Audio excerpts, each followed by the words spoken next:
Welcome everyone. The slideshow that we have going on right now is the slides that were taken on our last month's field trip, which was a boat ride out to the Skyway Bridge.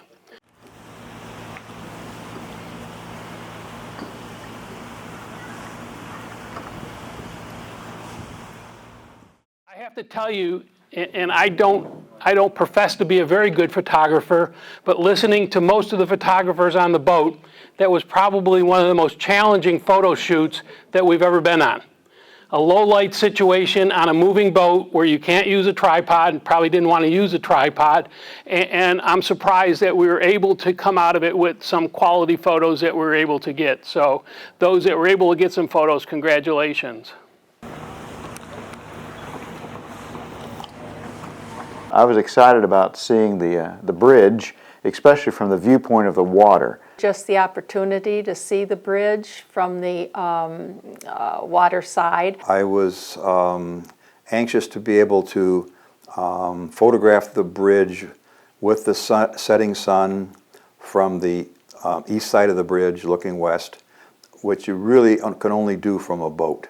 Well, as I planned for this particular trip, I imagined a great, beautiful sunset behind the bridge, and then as the clouds or the darkening of the sky happened, I would be able to take a picture of the lighted bridge. But I knew as soon as we arrived at the dock that sunsets were going to be out.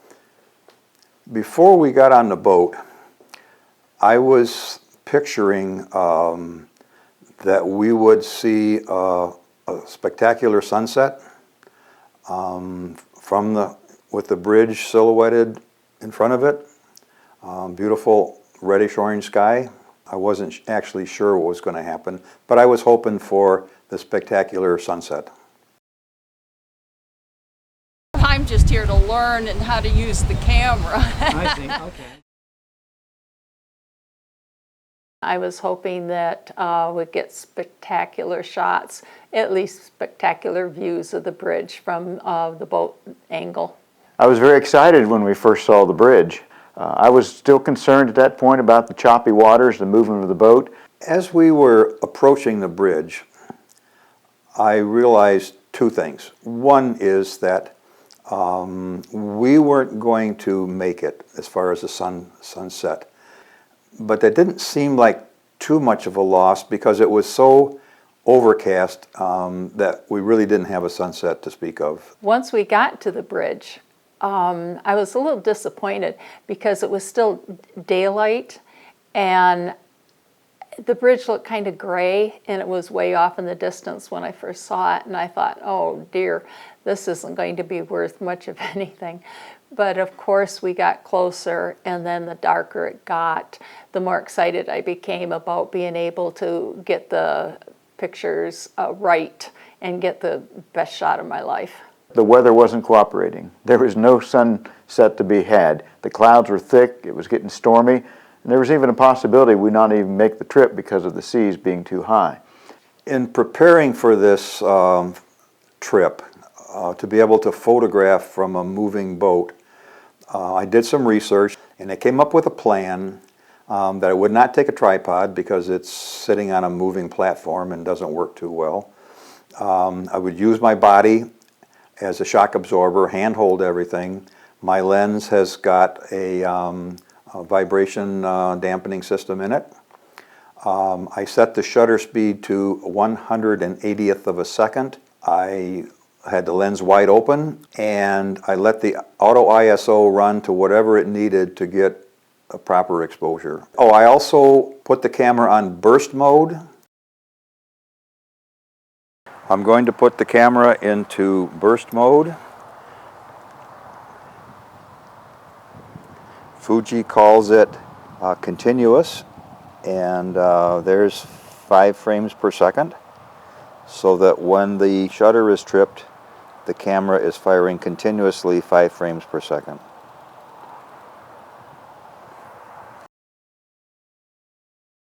Oftentimes, the first, second picture is not all that great vibration-wise, but by the middle of the burst, things kind of smooth out and you can get a good picture. Normally, I don't shoot at night, and I take pictures more of animals, wild animals, or just landscape shots. However, this was a very dramatic picture. To get the shots, I think I tried everything, including prayer. I tried aperture priority, shutter priority. I tried my camera scene shot setting that is almost like a snapshot. I tried the night shot in the camera's special section. I tried high ISO, low SO, or low ISO, wide open, f-stop, small. I tried everything. I took this picture with my iPhone with a special lens on it that was very inexpensive, and it's a fisheye. So it gave me a circular kind of a picture. This is, of course, the example of a picture that just didn't work well. And unfortunately, I had way too many of these, but this is a good one to look at. As you can notice that in the corner, there's a picture of the boat. I needed to eliminate the structures around me, and thus I had to use the zoom in order to do that. Okay, here's an example of a picture that I wasn't real happy with. It was taken later in the evening when it was quite dark. You can see the lights on the bridge quite plainly, although the detail of the bridge itself is gone. There's no detail in the water because it's way too dark. And also I was zoomed in fairly tight. I realized later it would be better to have more of the bridge span and approach than what I've got. Oh, also, at the top of the two bridge towers, there are lights that flash off and on. In this picture, they're off. The obstacles of taking any of these shots, I think, were discussed by a lot of the photographers on the ship or boat. It's the darkness, it's the movement of the ship. And then personally, I get nervous when I get in front of a great opportunity like this, and I forget all of the different things that I supposedly have learned. And my camera doesn't do one of those 60 shot per second settings. I do 8 or 10. I had to work with what I had with the skills that I have. Well, in order to get the perfect picture, since I'm using a cell phone and it's not necessarily known for its telephoto properties, eventually I landed on the perfect system to use, and that was go back to the native Apple app on this telephone that enabled me to use a little bit of zoom and adjust the lighting, and I got my perfect picture. This next picture is one that I'm happy with. The bridge is lit up. You can still see the detail in the bridge and the water. It was at 180th of a second, f2.8. ISO was 12,800, and I was just actually kind of blown away because I've never shot that high. Also, because I was shooting in a burst, I got the blinking lights on the towers of the bridge in the on position. That's one of the advantages of shooting with a burst. Now, the next picture that you're going to see is one that I took very early in the trip. It's on the way out to the bridge. We all got a chance, anybody that wanted to, got a chance to go and sit up in the captain's chair and drive the boat. So I went up there, and first thing I did when I got in the chair, before I pretended to drive the boat, was to shoot a picture straight out the front of the boat. But I kind of had an idea of using that as a frame. I didn't know if it would be appropriate or not, but I shot it just because the actual picture, there's really nothing out the front of the boat worth looking at. So that's what I did.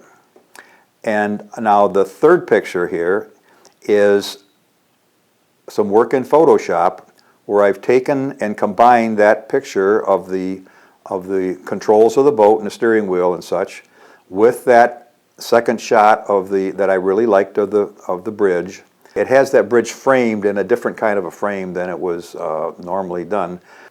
Now this picture, it was a shot that I was hoping would work that would be different from what everybody else got. There wasn't too much to it because the boat already had the red lights, And I thought possibly with everybody else getting the same shot of the boat, when we posted the pictures for the challenge, I would at least have one shot that somebody else didn't have. The shot is probably the same that a lot of people got.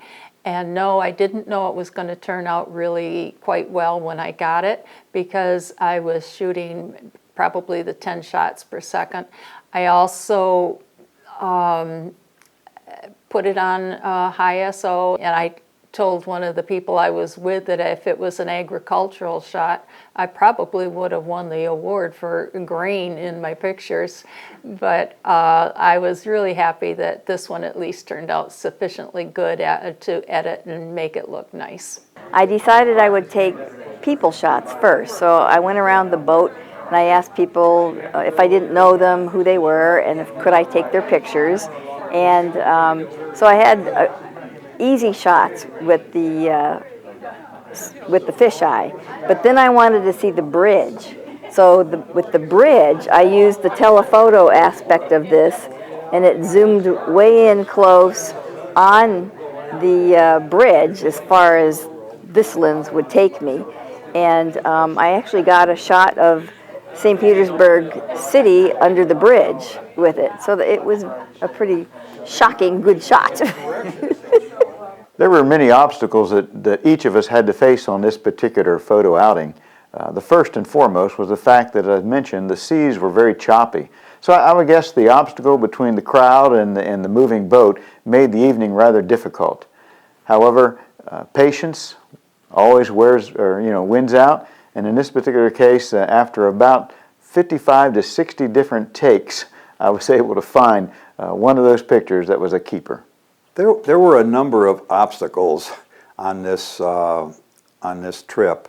The biggest one was the movement of the boat, and we went over that about hand holding and electronic shutter and burst rate and all that kind of stuff. There was also the actual position because of my body on the boat. I found that I really had to brace myself. Sometimes I pushed my body right up against one of the seats from the back. Another obstacle was that there was enough of us on board all trying to shoot off pictures at the same time that sometimes I was shooting over people's shoulders and things like that. Sometimes they were shooting over my shoulders because I got there first.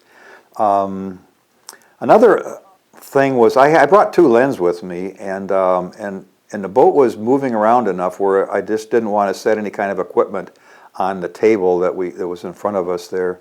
But fortunately, I brought my assistant, my wife, and so I changed lenses by having her hold one lens, and then we swap lens and that, and then she put it in the bag for me. So it was nice to have an assistant. Thank you, Ann. Some of the things I did have trouble with using my little phone and fisheye were that there's no image stabilization on the camera that I know of, and so we're on the boat and we're trying to take a picture of a bridge that's pretty far away, and so using the telephoto just made it more shaky looking, and so it was difficult to get at night a good shot. And then of course on the phone, unless there's a special app, I didn't have the ability to change the ISO and of course a more prolonged shot would end up with a blurry picture. If I went on this trip again, and believe me, I would if we have an opportunity to do so, there were a few things I would change. First and foremost, I might try taking a 35 millimeter DSLR with me, only because I can use a zoom lens properly optically and frame what I need to see. However, I think other things need to be done. I would need perhaps a gimbal, maybe something that would hold the camera steady with the movement of the boat. Bracing myself against the wall didn't seem to work. It's the hunt that's important. It's seeking out the photo that I like. Well, the question here is that would I do anything differently if I were going to repeat this adventure? Yes, I would. I got carried away with concentrating on the bridge itself for the most part. And I think most of us did that. I assume we did, because that's what we were there to photograph. I need to mention what happened with my wife, that because of her MS, she couldn't stand and move around the boat at all, really. Stayed in her seat, couldn't really even stand up didn't trust herself to stand up and do anything. She had her iPhone with her, and she has the most interesting picture taken from her seat. She's got part of the rail, the red railing at the bottom of the picture, and the lit up bridge in the background. It's quite spectacular to see. I wish I had done it. And so if I went another time, I think I would try for more creative shots using the railing and bulkheads and that of the boat, because they add a little flavor to the picture rather than just the lit up bridge out there in the water. If I went on this shoot again, the one thing I'd do differently maybe is rent a camera that does the 60-second or 60 shots per second. But still I have post-shooting work to do and show my pictures to somebody with all of the settings that I used and see if they have any advice.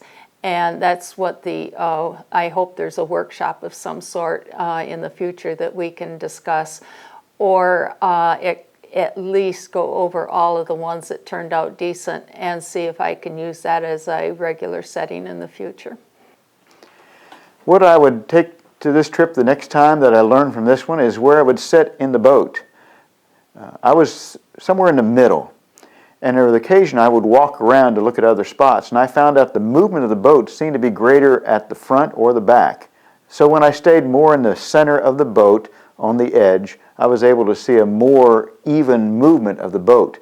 And like anything else, when I got my sea legs and I, as a person, was flexing my knees and moving with the boat, I was much more able to keep my camera focused and centered on my picture.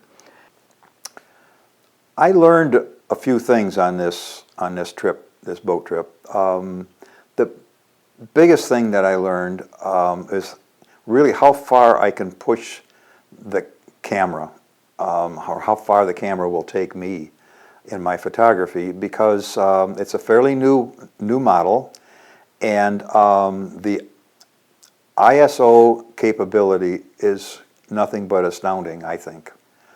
I've never had the occasion to shoot in darkness from a moving boat before. I'm absolutely convinced that my older cameras just a few years ago would not have given me quite the results that I got on that night.